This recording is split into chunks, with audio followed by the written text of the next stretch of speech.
Affordable Care Act, so we are moving forward there. And like access to paid family leave, all of those things lower the wage gaps between moms and non-moms, and thus also lower the wage gaps between women and men.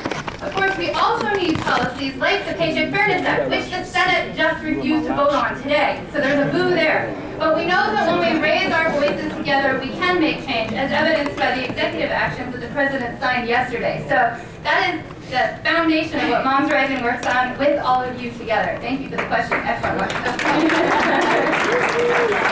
Well, and Terry, I saw you nodding your head there. And one of the things that I just don't understand is how anyone can be opposed to paycheck fairness. We're literally just talking about transparency, so people know what others are being paid, so they know if they're being discriminated against. How is this so controversial in this country? You know, not only how is it so controversial, it's a great question, but the people who oppose paycheck fairness keep talking free market, free market, free market. And to them, here's what I want to say. Gentlemen, Econ 101. A free market is one in which both sides of the transaction have roughly the same information. And as long as you don't have transparency in the workplace, you're giving the employer all the information and you're withholding enormous amounts of information from the employee. That is not a free market, sir. That is a place where you get to exploit us. So they want to talk free market all they want to. They need to really stop thinking that we're fooled by that kind of information. Another thing, I think one of the things we really have to worry about is campaign finance. We are facing some of the most horrific voter suppression measures in key states in this election year. North Carolina, Florida, Michigan, thank you. There are states that really have important elections, and our side, our vote is being suppressed. But my organization is working very hard on unmarried women, getting the unmarried women out to vote. It is an uphill slog. And I think that explains a lot of this huge disconnect that we have between what the people want. We know we want fair pay, men and women. They consistently say they want fair pay. Men and women want an increase in the minimum wage. Men and women want affordable child care. But we don't get those policies because we are not able to get to the polls and vote because of this massive resistance to our voting that we're experiencing. So we have to do something about that now. Melanie, I think this is the perfect time to bring you in because I think you focus on how do we mobilize people, how do we get people involved. What are you seeing as being effective as pushing back against the voter suppression that we've been seeing? You're looking at me, but you said Melanie, so I wasn't sure. Sorry. Melanie, go ahead. Oh, okay. I thought it was two Melanies. Sorry about that. Because all of them could really weigh in on this. Well, I brought that up because, the 2008 election, 2012 election, we talk about it in the report, is that the black women's vote was so key in what happened. And then they thought it was just about President Obama until we saw Virginia. And in Virginia, Terry McAuliffe would not be governor if it was not for black women and single women. Love Terry McAuliffe, but if you go Google Terry McAuliffe's administration, his cabinet has not one black woman. So part of what we have to realize is that we, as black women, can no longer be what I've been saying an ingredient in other people's needs. We have to have set the needs. Part of the people who are not going to exploit our vote, and it's like, not mad at anybody, but it's the reality. Even in this administration, we not got all we know we could have gotten. And we voiced that as the Black Women's Roundtable. So part of what we're saying, part of the other part is really being strategic about how we ask before we turn out that vote. Yes. We tune in and we know what's going to happen. And there's a lot of movement around women of color and what that could look like. But it doesn't need to look like just being a part of what a progressive agenda looks like that does not include that black women are in these positions, and that should just be automatic. Right.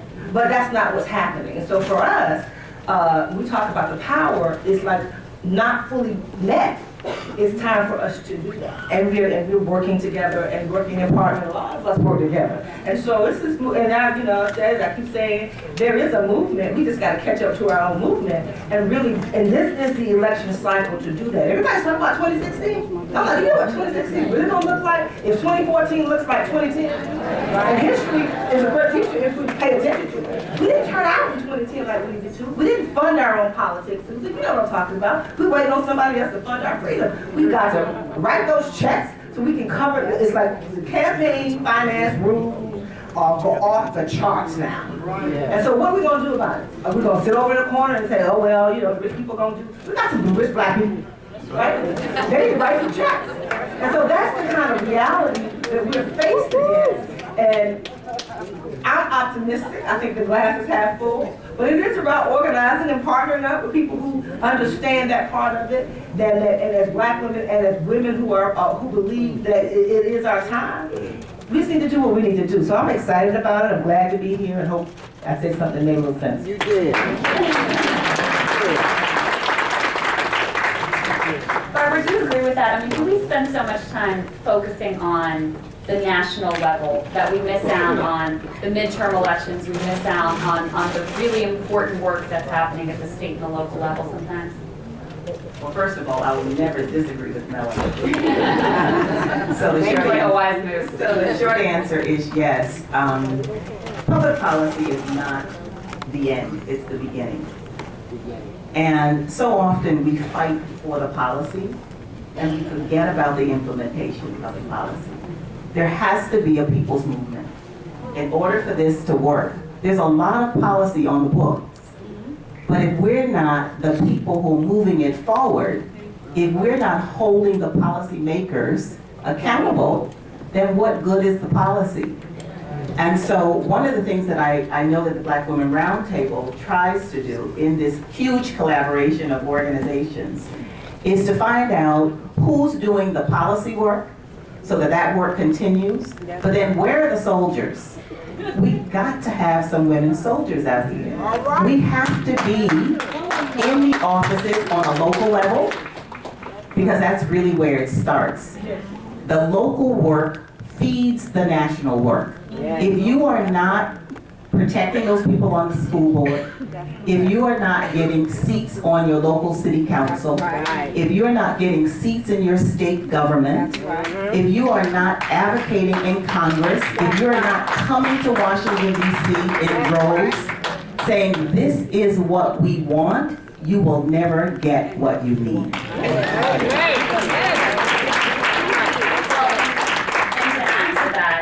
It's women pushing other people forward. Jess, it's also women running for office themselves. Yes, yes it is, and we need a lot more of them.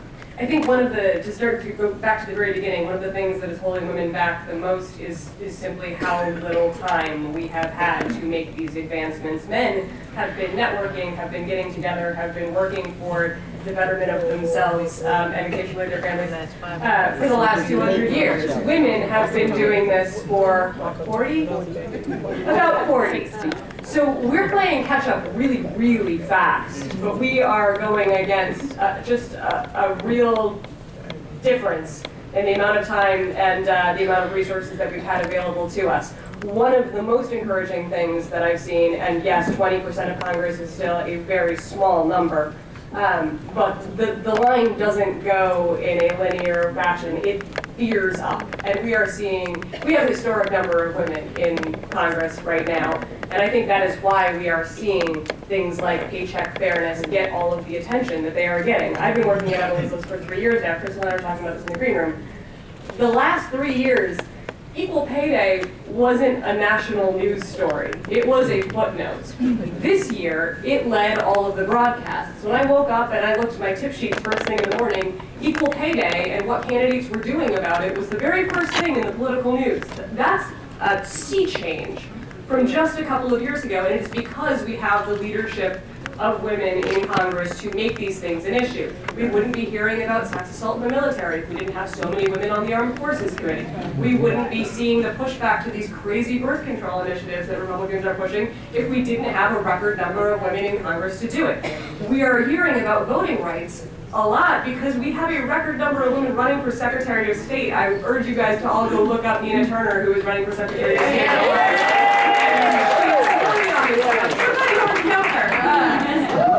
So I think we create better policies across the board when we elect more women and when we encourage women to run. Now, when Democratic women run, they tend to win. They do a really good job. The problem is not enough of them are running. So my task for everybody in here is to think of that friend. You all have that friend. Maybe it's you, but you all have that friend who ought to run for office. You know, she's the one you go to at church. She's the one who organizes the community. She's the most responsible friend you've got. So think about her, and the next time you see her, tell her that I told you guys to think about a friend who ought to run for office and that you thought of her. That will be the first time she's been asked to run for office. She'll need a handful of other times, but then she just might do it. So thank you. That's your homework. And Carol, it strikes me that here we are, just celebrated the 40th anniversary of Roe v. Wade, and we had 22 states in 2013 enact 70 new abortion restrictions. Women are more than ever being told what they can and can't do with their bodies and with their own health care choices. That seems to me also like a problem of not enough women in a position of power to push back. And how do we change the ground there? Well, absolutely, I think that's right. And I want to just point out that even though women's health is under attack in the states and has been under incredible assault since 2010, and that is absolutely due to the folks that were elected. And these are folks that are making the difference in state and local offices. That is really where we're seeing the most tremendous assault on women's health in this country. But I don't want to marginalize that issue and say that it's just a women's issue, because that should be of concern to everybody in this room, women and men. Because when they're taking away access to safe legal abortion, when they're taking away access to birth control is not just a women's health issue, that is also a family issue. That is a pocketbook issue. When women are spending $400 a year on birth control, that's money that we're not spending on childcare, that's money that we're not spending on food for our families. So that impacts not just women, but everyone. So I just really want to make that point and hope that everyone will be supportive of these ishes. There definitely is a political issue here in terms of who's being represented, because who's elected in office will then implement these policies. So at the same time that we need to change the faces of the folks holding elected office, I think there's also a real opportunity to take advantage of some of the gains that we have made in the last few years. So I don't want to just talk about what the assaults that we're facing, because they're brutal. But I also want to talk a little bit about some of the policies that have been implemented recently and how we can use those to advance an overall agenda. So we talked a little bit about the Affordable Care Act, and I really appreciate Barbara talking about implementation. Many of you here in this room have been a part of the success of enrollment in the Affordable Care Act, with 7 million people now enrolled in the ACA, many of those people who have not had health care before. We as Planned Parenthood think, yes, let's give a round of applause for that. But we at Planned Parenthood know that that is not just an issue for women in particular, but that's an issue for all of us. So we launched our most aggressive grassroots organizing campaign around implementation of the Affordable Care Act, and we knocked on over 1.3 million doors just in the past few months. And what we did is we had information about enrollment, we targeted people who we knew were likely to be uninsured, and at the same time that we asked them to enroll in the Affordable Care Act, we also registered them to vote. And it is something, if we have asked so many organizations, please do that. A lot of people are focused on enrollment, even the White House, when they were focused on enrollment, but people were not focusing on also taking that same group of people and making sure they were educated about the voting process in their states. We know that those processes are under assault, and it's making it more difficult. And while we need to be fighting back on that as well, we also need to make sure that if we're going to have an election this time where there are going to be voter restrictions, we need to make sure that our people are educated. The folks who are benefiting from the Affordable Care Act, we are also the same people, right, that we need to turn out in 2014 so we can turn things around. And let me be clear The folks who are the opponents of the Affordable Care Act, the folks who are the opponents of women's health, they're the same people who are the opponents of equal pay. They're the same people that are the opponents of access to the ballot box, and we can no longer afford to keep all these issues separate. We have to come together. We have to come together under a common agenda, because the only way that we are going to turn things around is if we recognize that common enemy and fight back against that. And Terry, I love how Carol put that, because ultimately healthcare decisions are economic decisions, and when women realize this, they realize how important it is to them and to their families to be able to have that control over their lives. Oh, absolutely. You know, when Planned Parenthood was being attacked in 2011, 2010, 2011, 2012, you know, I got a call. We were working together a lot. I got a call from a man thanking me for the work around birth control and stopping the attacks on women's access to contraception, because he said, I know it's part of my wife's basic health care. He said, but I got to tell you, it's also part of our family's finances. We've already got 2 kids. I don't know what would happen if my wife got pregnant. We can't afford another child right now. We have to have contraception. You really can't unlink those two. And frankly, the thought of using religion as an excuse for bigotry against women is just so repulsive. You know, we have got to make our voices heard loud and clear that women's access to basic health care is not negotiable. Dr. Jones-DeWeever, in addition to being an activist, you are also an entrepreneur. And this is another area where women are underrepresented, less likely to get funding, and less likely to step down on their own and own their own business. What do you see as some of the challenges that are in that arena? As you mentioned, one of the biggest challenges is funding. It's very interesting because, once again, specifically looking at Black women, we actually lead the nation in terms of entrepreneurial startups. So Black women are very entrepreneurial naturally, but our revenues are very small as compared to everyone else. We're less likely to have businesses that employ others outside of our own individuals in terms of being self-employed. And so what we found is that, you know, if we look at the research around it, we're less likely to have investors, we're less likely to have access to loans, even if we have the same sort of qualifications to get loans. So once again, we are seeing structural barriers. And I think that's an important point to bring up, because as we know, we are the most likely to be discriminated against in the workplace as it relates to pay. We work. Black women have the highest labor force participation of any group of women in this nation, yet we are woefully underpaid. And so for many of us, entrepreneurship is that escape route. We know that we have the ability, it's not being recognized in the workforce, so we're really creating our own opportunities. So now it's about being able to maximize those opportunities, build wealth in and of ourselves, so that when we get to our golden years, they can in fact be golden.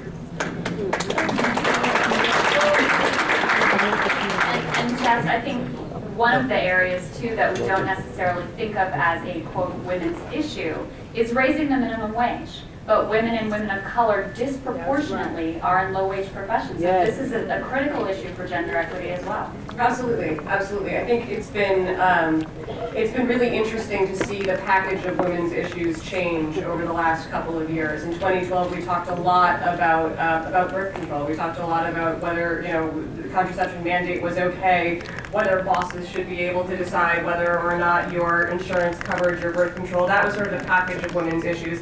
And that was neatly put in the social issue frame. Now, birth control is only a social issue if you've never had to pay for it, but that's how it got framed when it became national news. This year, we're seeing these issues of economic justice take front and center as they ought to, and we're talking about the minimum wage, and we're talking about flex time, and we're talking about paid sick, and we're talking about equal pay, and we're talking about them all as a lens of women's issues, which is the way they ought to be discussed. Americans have a misconception about who minimum wage workers are. It is not a teenager working in the summer at McDonald's. It is a mother. Often it is a single mom. So we need to make sure that we are educating people about these issues as we are doing something about them, and the two go hand in hand. The more people understand who benefits from raising the minimum wage, the more sympathetic they are to it. So it's up to all of us to make sure that we're communicating these issues in a factually accurate way, and we cut through the misconceptions as much as we possibly can. I would like to point out that we should be celebrating more than one, celebrating is a terrible word, we should be observing more than one equal pay day. The equal pay day for African American women would be May 11th. For Latinas, it would be June 17th. So let's do it again. June 17th, that is unbelievable. All right, I want to thank our panel here on the policy side of things. I think that's a perfect note to turn things over to Janaye Ingram, who is going to talk about how do we build the coalition and the conversation to actually make these changes. Thank you all.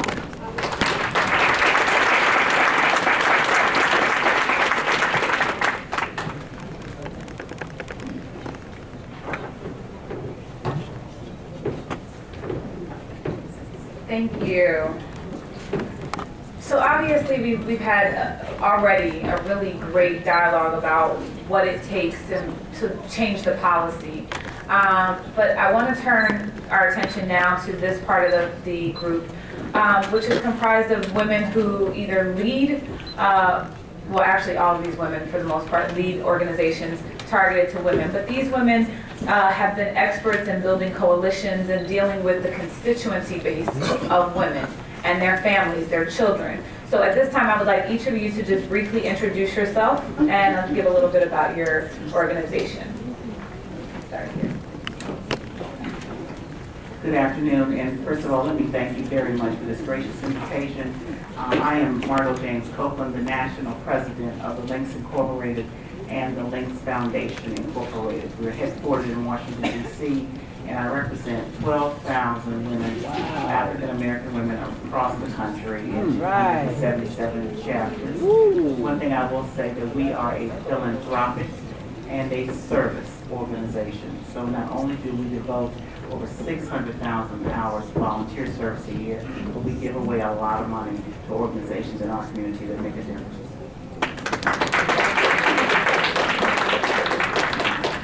My name is Michelle Ebanks, and I'm the president of Essence Communications, Essence Magazine, and it's such a privilege to be here and so honored by the work that the National Action Network is doing and Reverend Al Sharpton, and just thrilled again and privileged to be on this panel with these extraordinary women. And I've had the pleasure of being at Essence the last 12 years. And hope, are there any readers of Essence Magazine?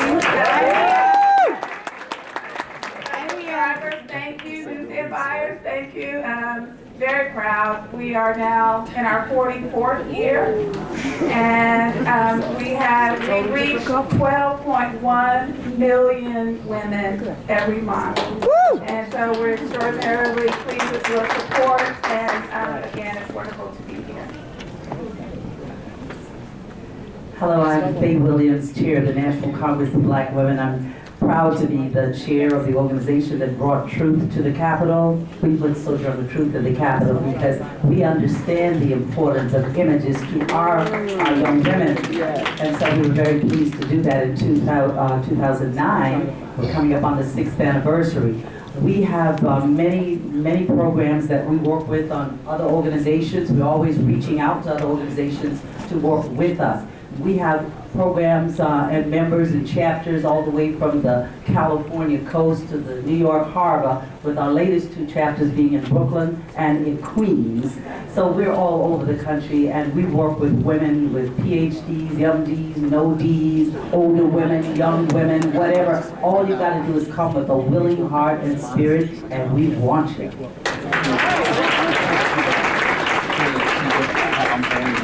Good afternoon. Thank you, Janaye, for inviting me here. My name is Marcia Dyson. I said, good afternoon. My name is Marcia Dyson. Is that better? CEO and founder of the Women's Global Initiative. Our tagline is purposeful and profitable social engagement. It is a for-profit living organism. It's not a really organization.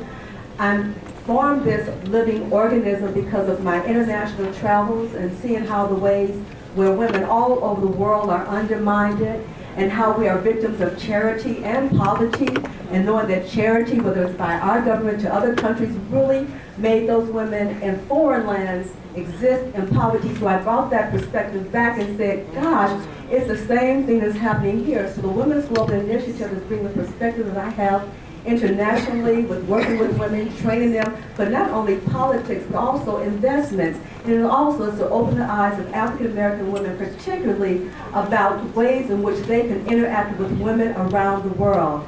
And I have to say this too, is that it's great to support the sisters. There's one woman, two women I really love on this panel more than anything in life, and that is Susan Taylor of Paris Mentoring down the end of the table. And Melanie Campbell, two of the hardest working women who should be in retirement. And the Women Global Initiative, through investing in women in their communities and their organizations, want to be able to fund these women who are nonprofit entities because they have continued to do the hard work socially and get us to be responsible for our children and politically to make our voice and our vote count. Good afternoon, my name is Kuae Mattox. I am National President of Mocha Moms Incorporated. We are a national nonprofit support organization founded 20 years ago by 4 mothers in Maryland to support mothers of color who made the choice, I might add, to stay at home to focus on the raising of their children. Today we have nearly 3,000 women and 100 chapters in 29 states and an online community of more than 20,000 mothers. We are not only stay-at-home mothers, we work part-time, flex-time, full-time. Many of our mothers have home-based businesses. Many of our mothers have given up on the educational system and are homeschooling their children, fastest growing segment of the homeschooling population. Our mothers are thought leaders in their own communities. They're sitting on school boards, they're on town councils. They are foot soldiers setting up reading nooks in barbershops and beauty shops. They're hosting financial literacy workshops and healthy mom symposiums. They're promoting global vaccines. And this year we're focusing heavily on getting more African American parents involved and engaged in their children's schools. We must close this achievement gap. And we firmly believe that the key to closing the achievement gap lies with the parents at home.